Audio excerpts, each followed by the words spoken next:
Welcome to the Cinefied Podcast, the show where we enlighten you on what film to watch next by breaking it down so you can decide if you should see this in theaters or wait for it to come to streaming. I'm Connor. I'm here joined with fellow Cinefied crew members, Josh, Joe, and John. How you guys doing?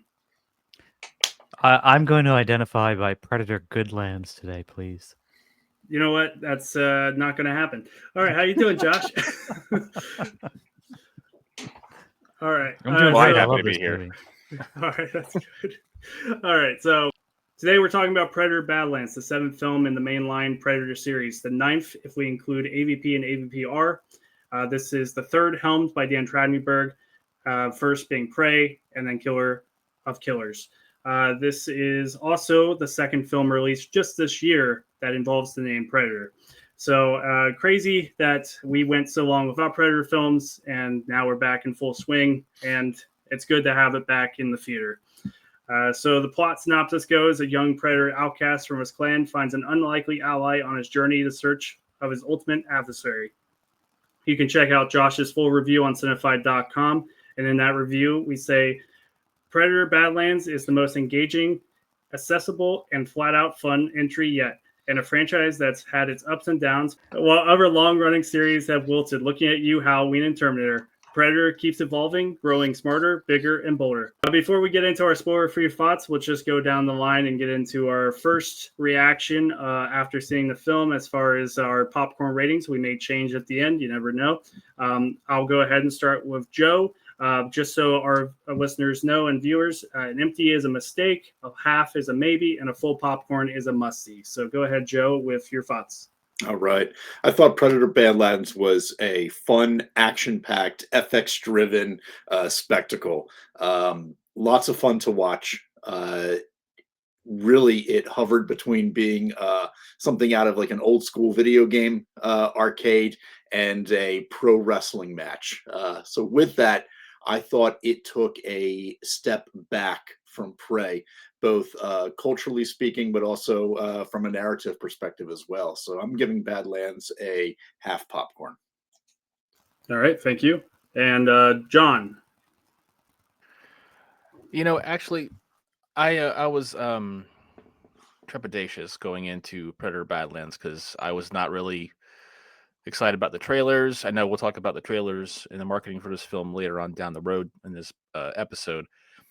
So I was kind of worried, but I had faith and I have trust in Dan Trachtenberg.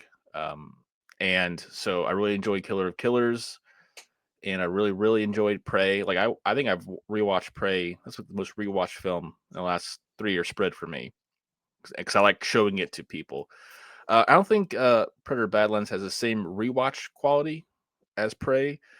I've only seen it once, but I will say that I really enjoyed my time with it. I like the world building. I love the visuals. I like seeing the different side of the Yautja species. And I like that they weren't playing it safe. Like, I've seen Predator 2. I've seen those films a million times, you know, and I didn't need to see those again. I've already seen them. So I was grateful that Dan Trachtenberg took a big swing to do something different.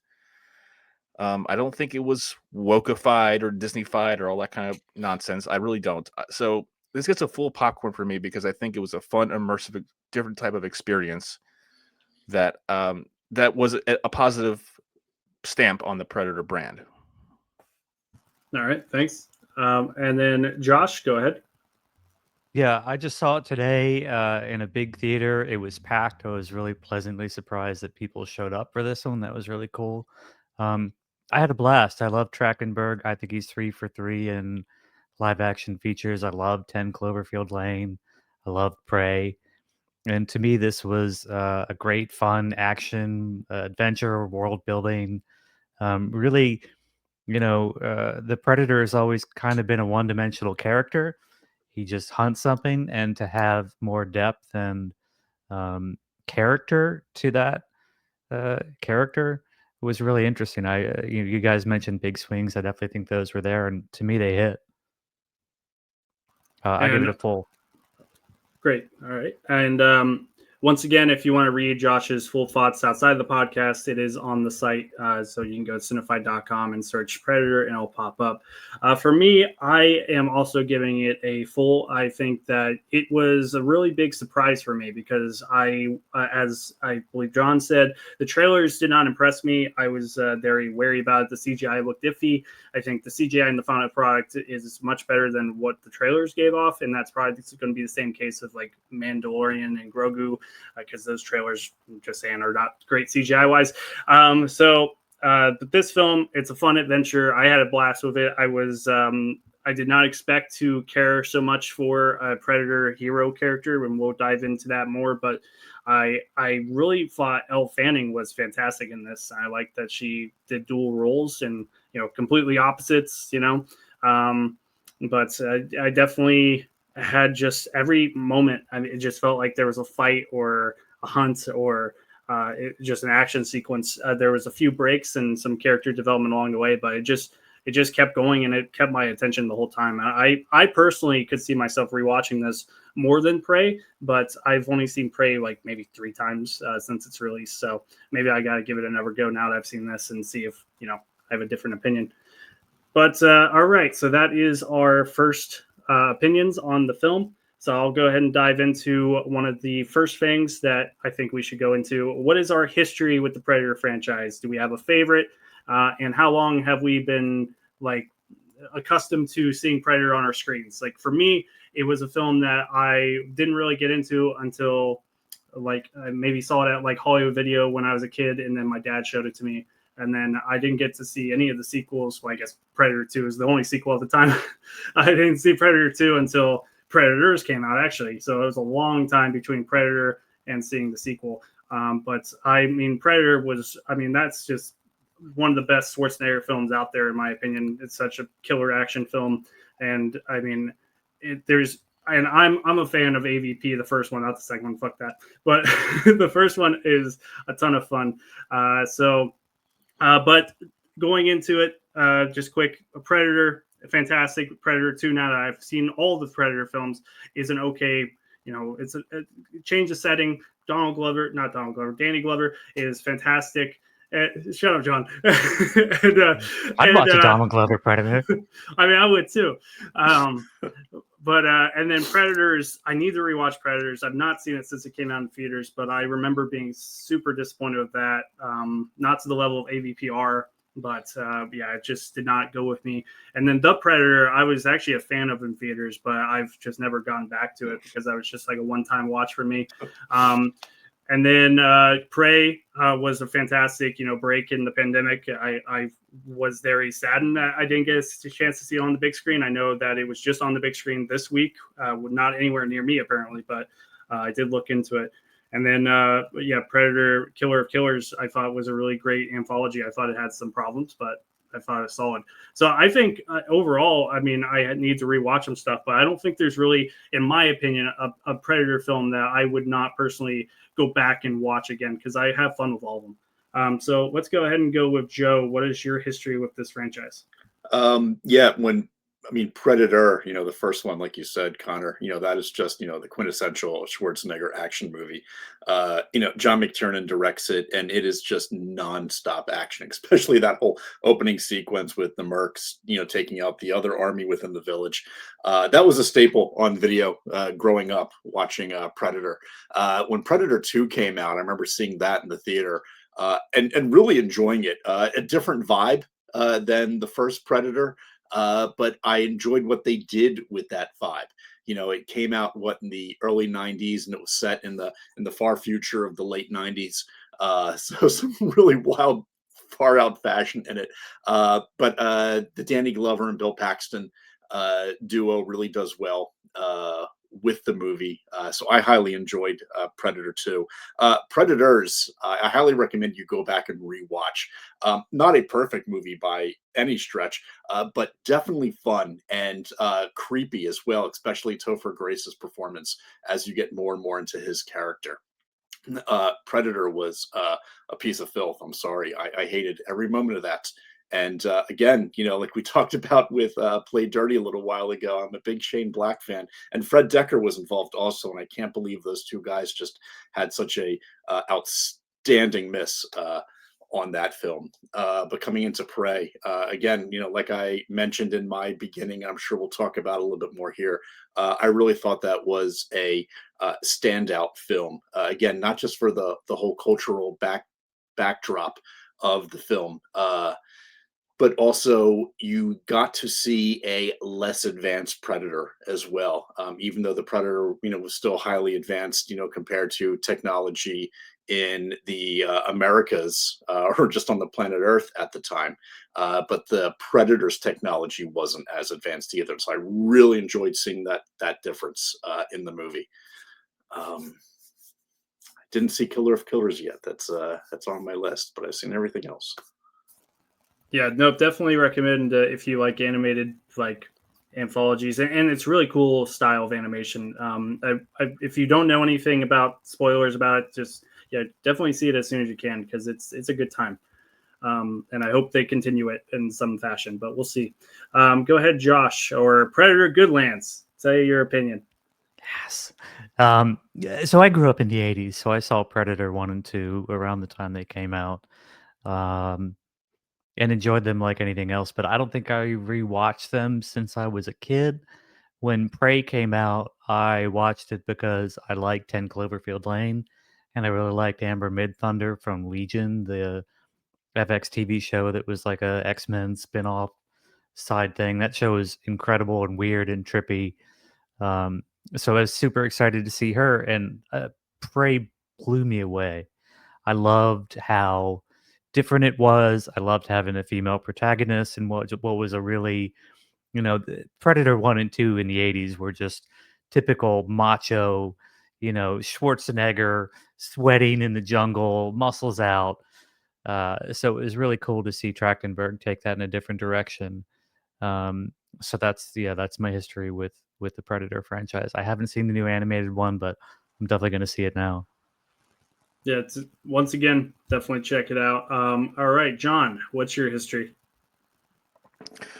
I can remember going to my dad's house when I was a wee lad and watching the VHS copy of Predator, and I remember pausing it frame by frame, watching all the action and stuff. I was just absorbed. And I rewatched that movie at my buddy's house. Every time it came on TV, I was bummed when they aired the edited version. I'm like, you're missing all the good stuff. Why? And then Predator 2, while not as strong as the film, it is funny looking back on it now and how they envisioned 1997 Los Angeles from a 1990 lens is kind of going back to what Joe said a minute ago. But still pretty fun. Danny Glover, Bill Paxton, a really zany Gary Busey performance, or maybe an average Gary Busey performance. And also the good part that what Predator Badlands does not have is that Predator, the creature, there's a lot of mysticism about him. There wasn't a lot of backstory and lore, and that kind of blossomed out of the ubiquitousness of this kind of creature. How it transcended. It wasn't just an Arnold Schwarzenegger action flick like a Commando or whatever else he came out with in the 80s. This was like Schwarzenegger was in a Predator film. And that my opinion of mine is formed over time as Predators have blossomed to their own thing. And why that matters, I think, is that the Predator franchise has blossomed in this whole new kind of setup of different types of films. Now we're doing crossovers with the Xenomorphs and Alien versus Predator, which was fine. Requiem was way below that, though I did appreciate how they went back to being R-rated. But it doesn't matter if it's R-rated if you can't see anything on screen. So dark. True. I had many problems with AVP Requiem beyond the cinematography. The Predators, directed by Nimrod Antel, I had a lot of fun with that one too. I recognize it's not a perfect film. I remember driving 40 minutes out from where I lived at the time in South Carolina to go see this film. And I took a couple of buddies with me, and we had a great time. And I've seen it off and on ever since. And I would recommend it to people. The Predator. So it's weird. Like, I know Shane Black's involvement, and The Predator in many circles has been largely dismissed as a flop or as a misdirection or a misstep, excuse me. And I understand why people would say that. But I remember watching in the theater and having a great time in the moment. And I walked out of that movie. I'm like, is this supposed to be like the comedy of the year? Why is this? There's so many jokes in this. I get it. Shane Black's writing has a lot of just built-in humor. Look at you, Monster Squad. But also, you know, I'm a bigger advocate for the Predator than most people, and that's okay. I'm not saying it's the best of the franchise. It's definitely not. But I think there's been this big evolution of how we want to see the Predator, and I think the first two films left such a strong anchor point in the cultural consciousness, and like we started to look forward to an alien or that too, but Predator films, because the creature was so mystical and intriguing. And when Prey came out, I was on board. Stripped down version, female protagonist, and the cultural landscape was beautiful. I mean, Dan Trachtenberg, he shot a beautiful film, start to finish. And and it kind of spat in the face of all the anti woke people, if you will. Who are like, oh my God, there's every woman's gonna be a lead now. But like, no, she had flaws. She stumbled. She screwed up. She got her butt kicked a few times, and she still came out on top, like practically with her brains. And I'm not trying to make this an anti-woke rant, but what I'm saying is Dan Trachtenberg told a really strong story that is a story we'd seen before, but through it in different context, different lens, and it worked very well. And then Killer of Killers was more like an appendix in a way, because once you've seen all three films, gentlemen, you will see a lot of connective tissue. There's not like hard references that are like, oh man, they're trying to tie this together. There's nothing like that. There's little subtle nuances that Trachtenberg's put in all three films that, like, oh, this is the same guy, same universe, if you will. And I think it's really compelling. And leading to Predator Badlands, like this movie, and we'll probably get to the Weyland-Yutani stuff later, but this movie could have been one of those Disney-fied, MCU-ified movies where it's like just setting you up for the next AVP movie, and there's none of that in here. It's very standalone, isolated, told a very singular story. I mean, yes, Weyland-Yutani is mentioned heavily, but there's no xenomorphs or that kind of stuff alluded to. So my history with that, in a long story short, too late, is that it's been a very engrossing franchise for me personally, and I've recommended Predator films to many people, and I still watch them to this day, and I can't wait to see what they come out with next. Real quick, John, you mentioned Predator as like event movies. I always thought this was like a B tier franchise for me compared to an Alien or a Terminator or something like that. So you're right. I hear you. But also what I would say, how I would argue that is Predator 1 had the Schwarzenegger component. So it was like billed as a Schwarzenegger film. And then that kind of laid some roots. Predator 2 came out. And then that big gap from 91, whatever it was, to about 2004 when AVP came out, there was this huge wellspring of comic books, video games, other media merchandise, and the pop culture, atmosphere knew who the Predator was. And then also when AVP came out, the aliens were also a big cultural touchstone as well. So I think the grafting of those two, even though that wasn't a great film, it was something people were aching to see for over a decade. And when Freddy versus Jason made some money, it's like, okay, we have something. We could do something. Who else can fight? Right? And we laugh, but that was exactly it. We laugh. But that was the cultural money. tipping point. Money talks. Yep. And Mario versus Pac-Man. Don't say that too loud, man. Yeah, shit. But so like, and I'm not saying it's not like, I know everyone looks forward to like the next Christopher Nolan film or Tarantino film. Those are like event films. But I think Predator, yes, he's a B list tier kind of character. I think it's not. It's just a creature, right? It's not an actor or Right. somebody. But I think that like on Friday, like a Friday matinee, there are many people in my theater, and I live in a small town. Same. They were here for Predator. Like they knew what they're coming to go see. And as I was walking out of the theater, I was looking at the gulf of age differences. There was kids like it's PG-13, right? So there was like little ones, and there was people like older than my mom. People are in their mid to late 60s, and they walked out gabbing to each other. Man, I really like that one. John, were we in the same theater? I mean, it was the exact same experience that I had. It was a Friday afternoon matinee, a mostly full theater, and all different age groups. And the audience was totally into it. They were laughing at the jokes. They were, jumping with the shocks. They were applauding throughout. It was a fun experience to sit through. Well, So I went and was really neat. Say it again, Josh. Sorry. The laughter was really neat. The fact that like there were little subtle visual gags throughout the movie, and the fact that people were into it. I thought that was really cool. Because like I walked away and I went to see my girlfriend later on for dinner, and she doesn't really like Predator movies, like horror action. That's not really her cup of tea. But I walked away and like she would probably like this. And I think I wrote in my letterbox review. Check my letterbox, everybody. I wrote my letterbox review. I'm like, this is actually kind of a cute movie in parts. It has a cute little animal. It's got little monkey guy. It's got little buddy team ups, and I'm going to touch back to Joe's point real quickly, where he gave it a half a bucket of popcorn.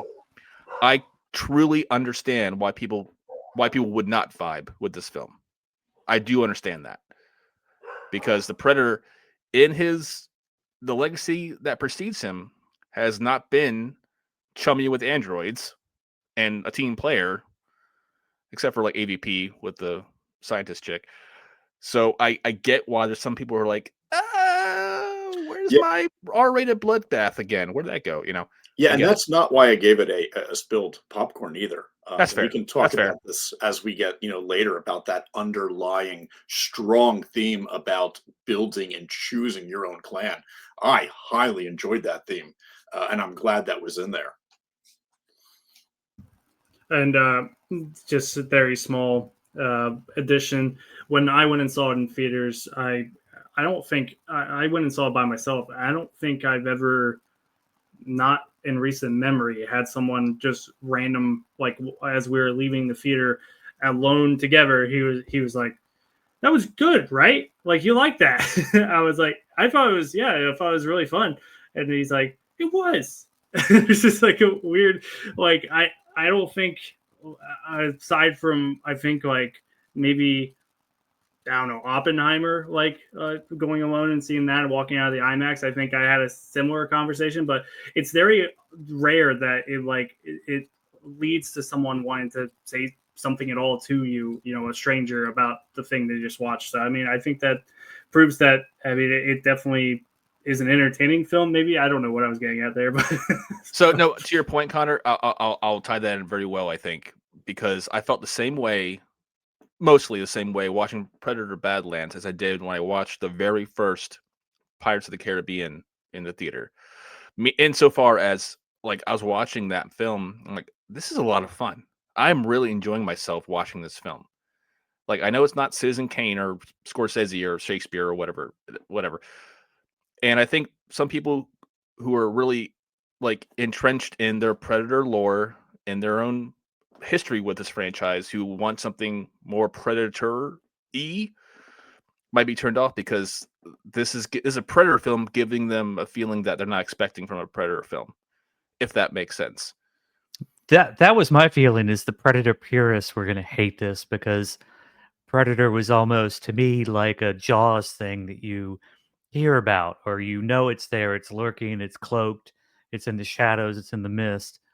And here it's got eyelashes, and it's talking, and it's occasionally interacting with other people and developing relationships, and it cracked a joke once or twice. So my immediate takeaway, fucking fantastic. That was so funny. I know. that to me was my thought, is people that are like super purists are not going to like this as much. I posted a little thing on TikTok of just my immediate reaction when I got home from the film. And I mean, just the randomest comments on my video, someone saying, heard it was a gay pride movie, won't watch. It's like, where did you get that? I'm not answering you because that's stupid.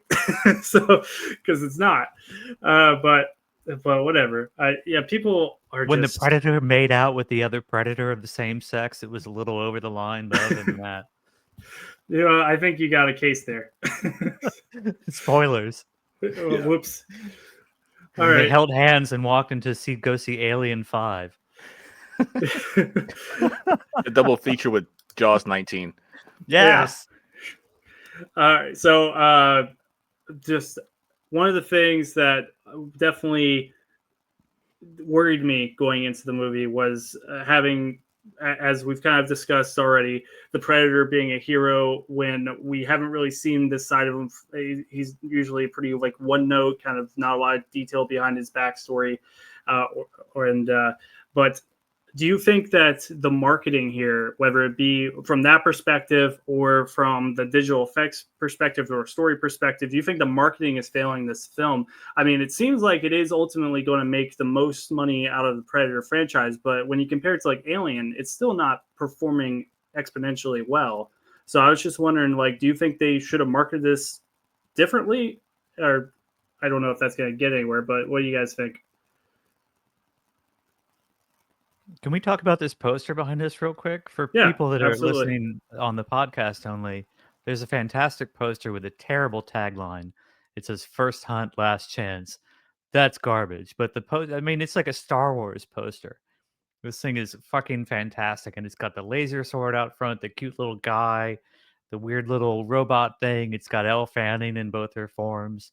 That's A+ marketing right there to me. I didn't watch any of the trailers for this thing because I think the people that make trailers now give too much away, and I try to stay away if I can. But to me, if you say Trachtenberg sequel to Prey, I'm in there. But this poster is fantastic. I mean, I will say I think the trailers, because I only saw them when I went and saw a movie in theaters. I didn't voluntarily watch I get them.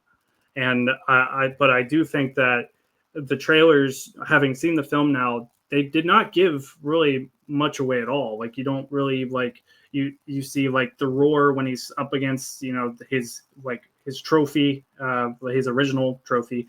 And I mean, it's a lot of like the forest, like fighting like the limb creature thing. I mean, it's really not. It's, you don't see both elf characters. You only see the one. You're right. I did see that first trailer in the theater, and I remember my takeaway was robot Elle Fanning. I'm in. And from that, I was kind of hoping it would almost be like Prey was kind of nonverbal. I was almost kind of hoping that she would be the dialogue throughout the movie. And also, anybody who's never watched The Great, go watch The Great, because Elle Fanning is so fucking good in that. So yeah, you're right. The Hulu series? The Nicholas Hoult, Elle Fanning, that thing is so fun and vulgar and violent, like shockingly over the top. It's really good. I think the only experience, I might be mistaken, with Elle Fanning that I've had is Neon Demon, which is it's okay. Refn, and it was okay. So Great is fantastic, and she's super in that. Well, anybody else have anything to say on that? Or I will echo Predator Goodlands' opinion on the poster. Tagline is hot dog shit. Like, it's really not great, but the iconography on the poster itself, well done. It's laid out very well. It's very enticing. It's got good symmetry.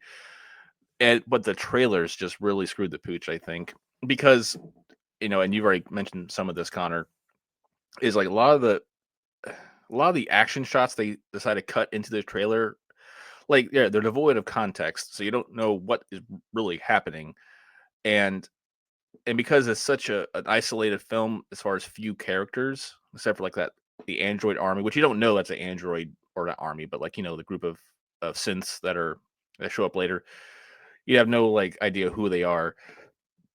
I mean, and we don't know that he's like the runt of his clan, so his diminutive stature is lost on us as an audience. So the backlash on his appearance, I think, was justified. Like I didn't really care that much about it, but people were like really up in arms, and because he doesn't look like a predator, like of old, and we didn't know why. And because sometimes trailers will add a little narration or a little couple of text will fly on the screen, kind of give you some indication of what's going on to hook you in. But it was just like Predator on a foreign world hunting trees. That was like my big takeaway. And Elle Fanning's in there. We don't know why, and it wasn't really an appetizing trailer. Like I was really like hesitant to engage and see this movie. And when I first saw the first few blurbs of positive criticism coming out, like on X and some places, I was really surprised because the trailer made it look like crap. Because once you get into the film, speaking about the visuals for a second, the trailer cut visuals were not really all well put together, I think. But once you get into the film and see that the landscapes and some of the beautiful shots and the very interesting creature designs, those were not in this trailer. And they really multiplied the effectiveness of the immersion of this film. So it was like I can appreciate why people might think it's kind of a gamble or a roll of a dice going into Predator Badlands because you just don't know what you might get. But I don't know in this moment how else I would cut the trailer, but it's not my Did job. anyone So else get like Avatar vibes? Because some of the stuff was yeah, a little felt bit. like Pandora to me, and why wouldn't you make Oh, that, to your absolutely. point, why wouldn't you make that the heart of the trailer? I thought this looked incredible. I think also to answer that question, I think some of that might have to do with the branding of your flagship character. Because Predator is supposed to be this badass, mystical, invisible ninja killing machine, and it can't be all sunshines and rainbows like Avatar tends to be, at least by contrast. So I think that's a fine line to walk. To your point, so that's my 2 cents on that, Connor. I appreciate it, and yeah, I can. It took me a minute, but the poster definitely, as was mentioned, it definitely gives Star Wars vibes, especially up at the top underneath Last Chance. I mean, that looks very similar to like Han Solo Rogue versus One. Kylo Ren, or of course Rogue One. My bad, wrong fight. But yeah. I mean, it just the poster, as we've said, and I mean, just if you look up the poster on Google for Predator Badlands, I mean, it's the good one that we're talking about, because there's a couple of not good ones. But yeah, the tagline could use some work. So when Elle Fanning came into the film, I was worried because definitely when she first started talking, I got kind of like a Dory kind of Ellen DeGeneres type vibe. I mean, it just seemed like I was like, oh, this is gonna get annoying. But I got used to it. The comedy, it kind of like went not as rapid, and it became more fun. But I was just worried. How did you guys feel about Elle Fanning's performance, both as the synthetic that's with Deck the entire film, and as the villain of the film? So here's where my half pop No. comes in. So Elle Fanning's dun. Thea, all right, she provides at first, right, an annoying comic relief. She is the goofy sidekick, the wisecracking, comic ballast, of the movie. But as the movie went on, you really do find out that, ironically, this synth is the heart of the movie. She is the humanity of the movie. And I thought both Thea and Deck made a really surprisingly well-made mismatched duo. However, right, we were talking about Predator purists. Well, speaking as an Alien purist, I had a difficult time getting over the jovial synth. Never would I couldn't imagine Ash or Bishop acting so jovial and so comedic.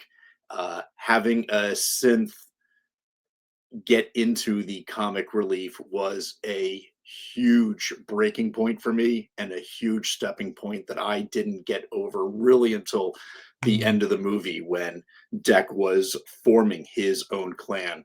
And Thea is a part of that clan, and I got it, and I understood it, and I appreciated it. But for most of the movie, I did not. Joe, there was a plot point that kind of explained why she was like she was. Did that not work for you? Oh no, absolutely. I get that as Like they well. said, she was more sensitive in order to be able to Yes. manipulate the different life the forms. flora and the fauna on Yeah. Dana. Yes, correct. But again, for me, right, and Alien Earth aside, Wayland Yutani synth for me is the cold, manipulative, murdering Ash, or the That's a good heroic, point. stoic Bishop. Yeah, I didn't I just think had of a that. difficult time as an alien purist getting into the wisecracking synth. I thought David was hilarious though in Prometheus. So Oh, Yeah. yeah. So warm, so charming. yeah, Mm. especially when he's playing handsome. on himself and Just wanted to give him a big hug. Yeah. Yeah, exactly. So Well, yeah, I mean, I understand that though, Joe, for sure. Go ahead, John. I'll tell you, after Mickey 17, Sinners, the Alto Knights, and the Monkey, like 2025 is just rife with dual roles. I'll say Elle Fanning's dual role here is probably one of the best of the year. And I don't say that lightly. I've seen all those other films, and I like some films more than Predator Badlands, not Alto Knights. But I think that Elle Fanning's character, it was a good ballast to the Predator, and people might pick at that plot point, like, oh, she's wearing him down. She's trying to be like the woman domesticating the wild man kind of a thing. But also have to remember that Deck he's the runt, he's the outcast, he's not the same. Like, and he clearly doesn't really fit in the clan he was born into. Like, his own brother was the only one who gave him any kind of mercy or love. Dad was ready to kill him. We don't know what's going to happen at the end when his mom showed up. And so, like, it makes sense why he would pivot away from what he's grown up knowing. And a lot of that is how Elle Fanning's character coached him and just kind of bonded with him. And it was subtle, it was gradual, and I think she was being very objective, and because she's a droid, this is not Star Wars, a synth. I hear the point of Joe and the crowd, the alien purists. I do get that. There's a plot point or plot section that does explain why she's built the way she is, but the counterweight to her is her Tia, Tessa. Yeah, Tessa. She's the one that toes the company line, and she's like the Ash and the Bishop, and like, no, this is how it is, cold, calculating. And I think she added a lot to the film. I don't think any of Elle Fanning's lines and dialogue were too cheesy or too corny. They fit the scene, fit the context of what was happening, and they kind of resonated and they kind of came back to it appropriately. And I don't know. Yeah, I really enjoyed it, actually. Yeah, no, I just feel the jovial perkiness of the character went too far to the opposite side of that grounding and the humanizing, this wannabe killing machine of Deck. That they were really reaching into the comic relief areas of a script, as opposed to she could just be sensitive. She could be, a likable, being, or synth.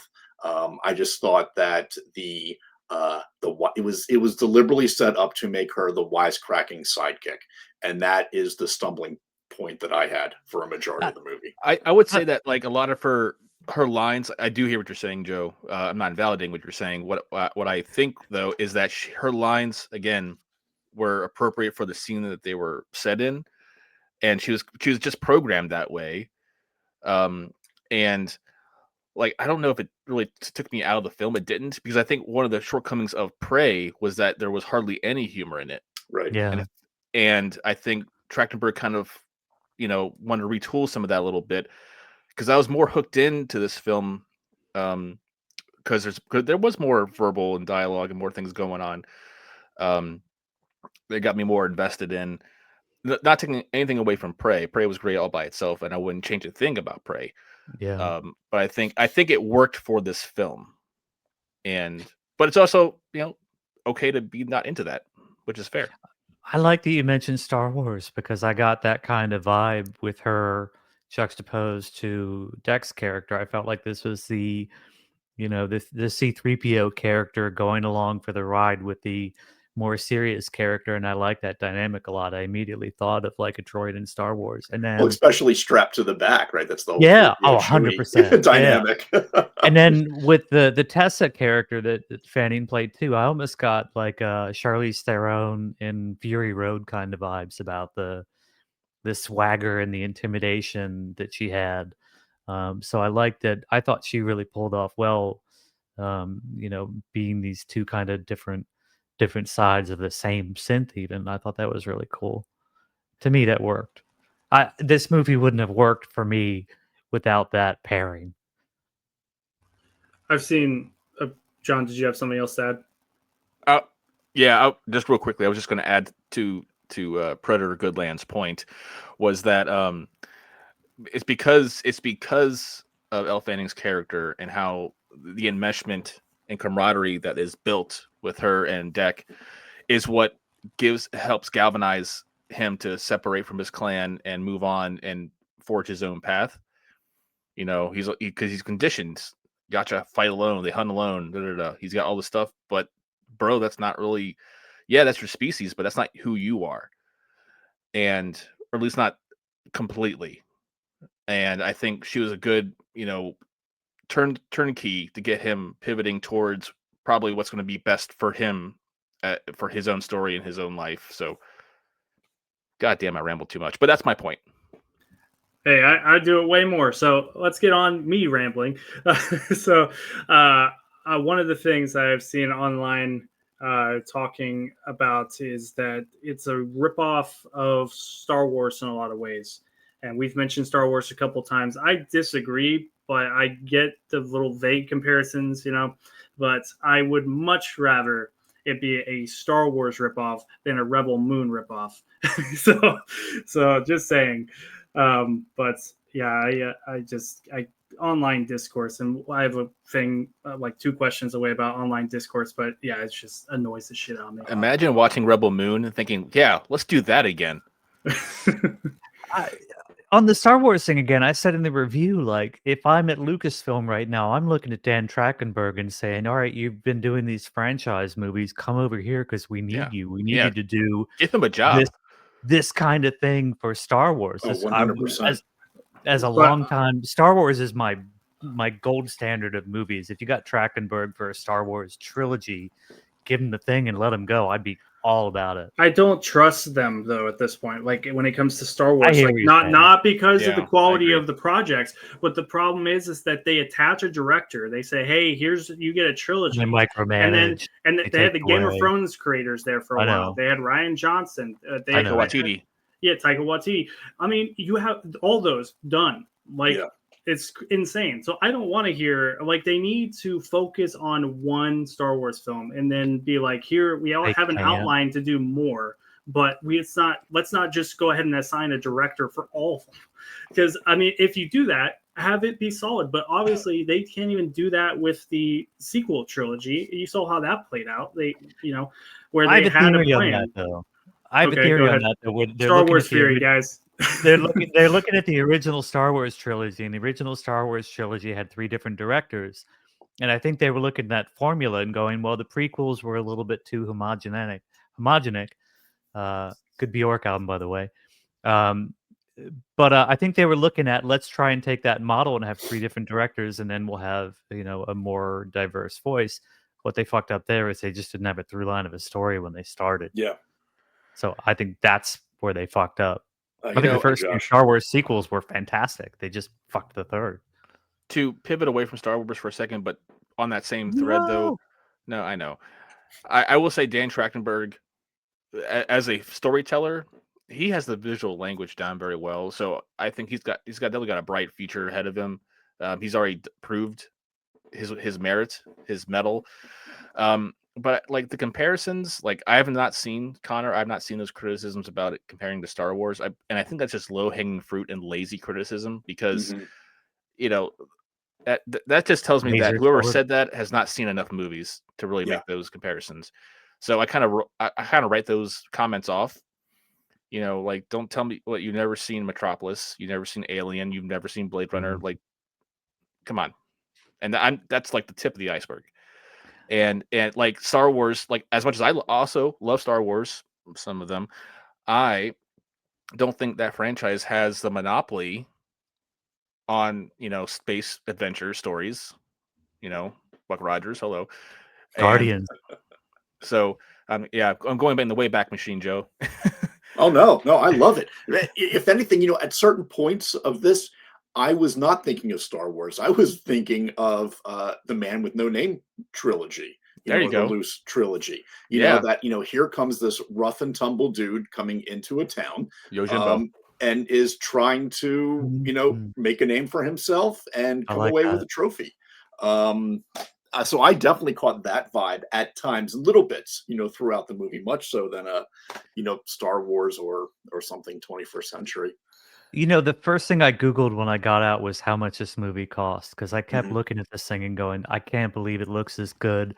I bet they spent 100 million or 50 million or something super low for today compared to how good it was. I thought this movie looked incredible. There was one scene in the whole movie where half of Elle Fanning was in front of a waterfall and it looked like shit. The rest of this movie I thought looked A+, and I couldn't believe they got that great of a looking movie for that much money when $300 million movies today, Ant-Man, Quantumania, for instance, look like garbage. Maybe I need to rewatch it again to see this waterfall, because there was a couple of effects. There was some like stunning effects and world and like the landscapes, but there was definitely some effects. I saw it in 3D. I don't recommend seeing it in 3D. Gotcha. Yeah, it was very, as most films that aren't Avatar these days, it was for sure not filmed in 3D. So, some of the effects just did not. I don't know. There were certain parts, like I turned to my son, I said, I bet this would be great in 3D. Because like when like the pole goes up and the trees, like, the trees, like that seem to be coming at you at the screen. And even when he was like jumping, it seemed like he was jumping right at you. But the 3D effects were not. They just they weren't up to par. No, gotcha. I had a better 3D experience with Tron Ares than I did with this one, to be honest. As far as like just the stuff, like actually feeling like it was a reason to see it in 3D. But I did see like there was some stuff that's like, oh, it's like the Friday the 13th 3D thing where some of the stuff just like coming at you. But all right, so this is well, before I go to my next thing, are we good stopping where we were? Okay, let's keep going. All right, so this is yet another film with a cute sidekick. Do you think that maybe are we still on board with this, or was it unnecessary here? I know it served a purpose for the plot, but like, do you think that we should move past just a cute sidekick and Josh is gone to probably get something cute? Yeah, like a porg. Is that a porg? Oh man, I remember porg entered the chat. Okay. So, how do you guys think about this one? Not just in general, but this one in particular. Do you think that he was cute and served a purpose, or? Okay, all right. Yours is less cute. Joe, do you have a cute thing? I gotta find one. No, I've got Dark Side. I'll find one. No, I've got Dark Side behind me. That's as cute as I can get. My Grogu is upstairs. I have a Grogu upstairs on the couch.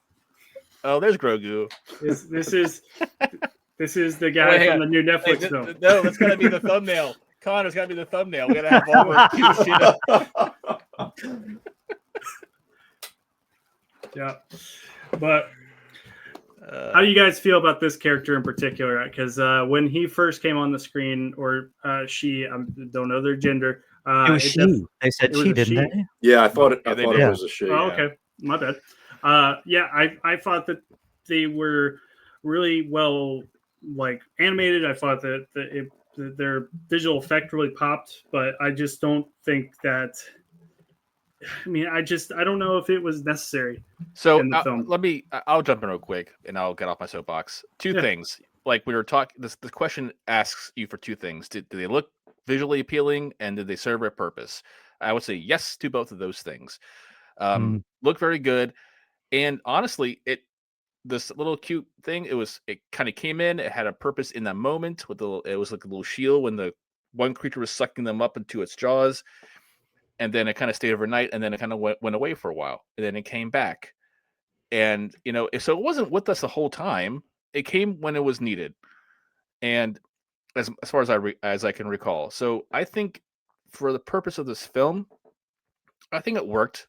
I think the only real issue people will have is if they're like, I'm going to see my Predator movie with the Predator. He's killing people. And what the fuck is this cute little thing doing here?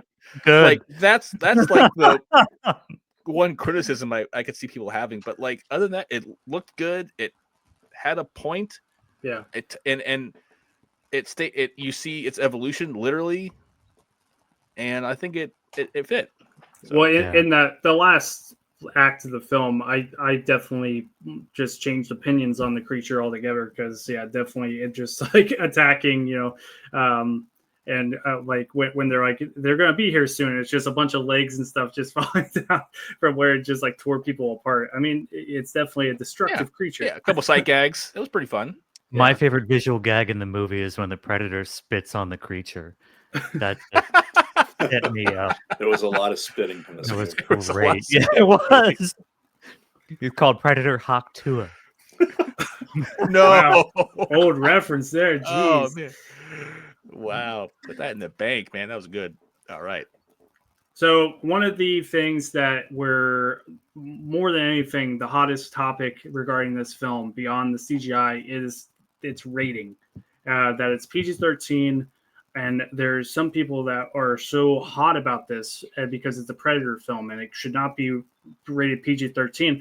I didn't see a problem with it at all, and I've gone on multiple threads and said my piece about it because there's no need for it to be rated R because it's violent enough. You have a lot of green blood. You got a lot of people being Joy juice, man. Exactly, being torn apart. There's no human red blood here, so I don't think there's any reason for it to be rated R. And also, Elle Fanning's characters are the only and I guess some of the other synths are the only ones that speak English. So I mean, I don't think the Predator is going to be cursing really. So I don't know. Do you guys think that is a reason for people to actually not see the film, or do you think it's fine as PG-13? No, it's fine. Yeah.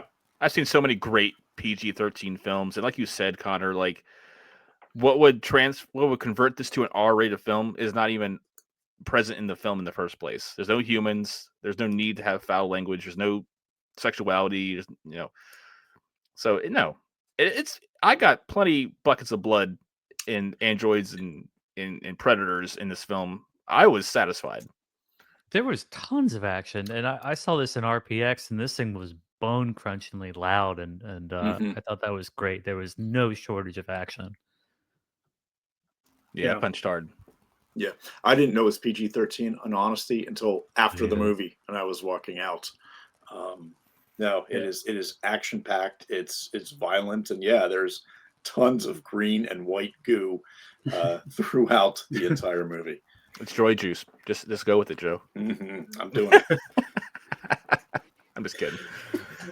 So this is the final question, and then we'll go into our final verdicts, just see if we change it all. But if this film does well enough, which it is currently projected to do higher than expectations, it's still not Josh, you said you looked up the budget. I did not see the budget. What's the budget of this film?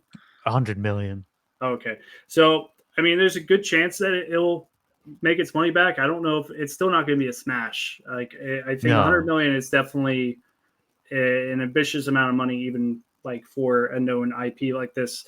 But hopefully it does well enough that we see more of it. Is this something that each of you would want to see expanded upon with this particular story, or would you like it to kind of go back to a different direction or back to the old kind of Prey, original Predator routes, excluding the Predator for you, Joe, all the other routes? Would you like to see it revert back, or do you want it to continue with this particular story? Joe, what are your thoughts? Oh, no, I'm sorry. No, that was Josh. You were talking. You can go ahead first, man. All right. I'd watch more of these. I mean, the way it ended perfectly, you could pick up immediately in the next beat with a sequel. He gets some new toys at the very end. So you've got some new stuff to play with there. And then you've got the fact that, you start out as a unit this time rather than a solitary creature. Send him to a fun new world that's as developed and engaging as this one. 100% I'd watch more of that. Yeah. No, I totally will agree with you on that, Josh. I think Dan Trachtenberg really does have a good sense of style. I think he has a really good sense on where he could take, this franchise. And just because I think of the timelessness of the franchise, also, so we saw, Prey, which took place in the 17th or 18th century. That there is a timeless aspect to this character. It doesn't have to be Deck. It can be different Predators throughout. But I would absolutely enjoy seeing either Deck or this style of Predator movie continuing forward. John, what about you? Do you have any opinion on how this should go forward? Yeah, like what they've already said, basically. Dan Trachtenberg, he's at the helm for this. He's in the chair and he's doing a great job. They're timeless, and also there's so much loose continuity that it's not really a need to really tie the next movie to this one. I mean, if we're sticking with his characters, sure, but if not, because every other Predator film largely has been his own independent film, and so I think that kind of opens the box a little bit on what they can do. They have different ideas. Look at Killers. When you guys get to that film, you'll see what I'm talking about. There was an anthology of different stories that were all really interesting and captivating, and so I'm excited to see where this goes. This, if anything, Badlands really opens up the lanes even further on where the Predator as a creature, as an IP can go. So I'm game. Yeah. Yeah, and I have seen talk prior to Killers coming out where Trachtenberg did state that, and this could be old news at this point because Fede Alvarez is only now writing the script or wrote the script for the new Alien film, but they did talk that they would like to do another AVP in the future, which with those two styles kind of together, I'd be down for it, but without Fede, I mean, we'll see how that goes. But yeah, I'm looking forward to whatever they do next with Predator. While I have stated that I liked the 2018 Predator, is that right? 2018. But I liked that one, but I mean, I wouldn't never want to see any continuation of it. It's fine.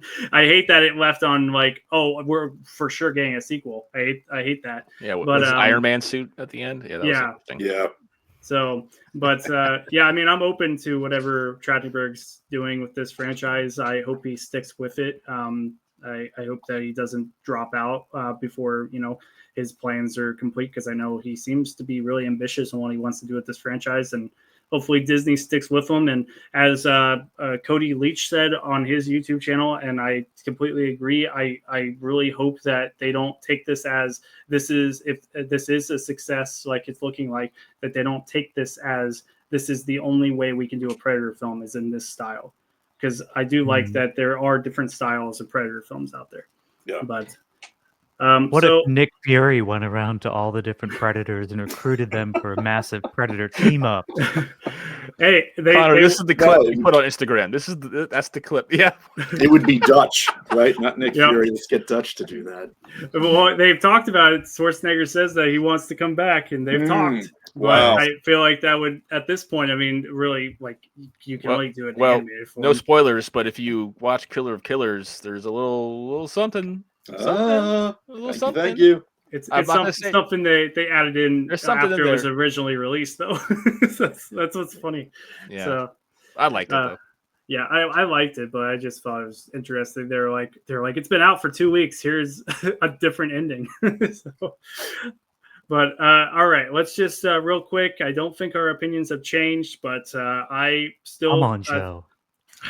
I'm still going to Come go on, ahead and Joe. go through our final thoughts on it and say if we recommend going out and seeing this in theater or if we should just wait for it to come to streaming. I'm going to stick with it's a must-see in theaters. I think that it's such a blast from start to finish. I think the visual effects in the world that they reside in is just fantastic. I really like the homages to Alien, and we didn't really dive into it again, but the Weyland-Yutani just the direction they went with that, I thought was really clever and really worked. I was kind of worried that they were going to bring another version of Weyland into this because I'm like, I don't need another whatever Prodigy? whatever that guy from Prometheus, that actor in terrible right. makeup. I don't need that. But yeah, I highly recommend going to see this. I've stated don't see it in 3D. It's not worth it, but I do think I'm sure that to all three of you to some degree would probably say that it's worth probably the IMAX deal. But go ahead, Joe. Are you still where you were, or did you shift?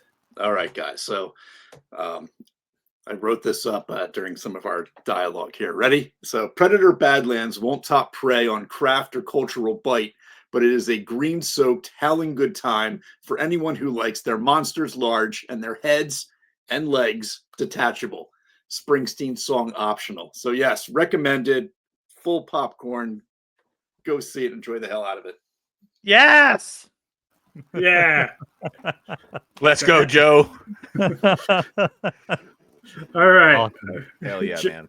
Josh, you staying with a must-see? How are your All the way feelings now? full. And I wrote in the review too. This is the kind of movie that we need in theaters, and the kind of movie that you need to go see in a theater. It's big, it's loud, it's fun. See it with a crowd if you can. If you have an RPX or an IMAX or something like that, see it on the biggest screen with the best sound. It's worth it. It looks great. It sounds incredible, and it's fun. And it's not one of those 2.5, 3 hour movies. It's paced well. It's go see it. Can't recommend it enough. No, I was definitely glad when I saw that the runtime was only an hour and 47. I was like, yes, Sweet spot. Yeah. So, Agreed. all right. Lastly, John, go ahead and let us know. Are you going spilled? Yeah, right. Yeah, no. Yeah. Yeah, bottom of the barrel. The Predator is above this film. No, I'm kidding. No, this is still full popcorn. Yeah, like just what Predator Goodlands already said. Just go see it in the theater. This is one of those community films where it's very enjoyable with a crowd. It's a great cultural film to go see. It's not a heavy drama. It's not super scary. It's not super silly. It's fun. It's accessible. In my small sample size of theater I was in, people from all walks of life walked out very satisfied, had a good time. I recommend it. I always judge a film on how I like it or how well it is based on if I could watch it again myself or recommend it to people, and I can do both with Predator Badlands. Full recommendation, go see it. All right. Okay. Pausing real quick. What was that noise? Did you guys hear a noise? It's Baby Yoda. I'm Oh, sorry. it's Baby Yoda. It's a loud little dude. Grogu. All right. Well, I might leave this part in though. Now that I know it's Grogu. So, all right. So, thanks for listening to the Cinefied Podcast. You can find more of our episodes as well as all of our written reviews, interviews, and retrospectives. Hopefully, more retrospectives into the new year on Cinefied.com. Be sure to follow us on Letterboxd, That will also be highly updated in the new year. It's a little downgraded right now, but you can also follow us on all major social media platforms to stay up to date with our reviews. Now, pop some popcorn, grab a drink, and remember to stay cinefied. See ya. Peace.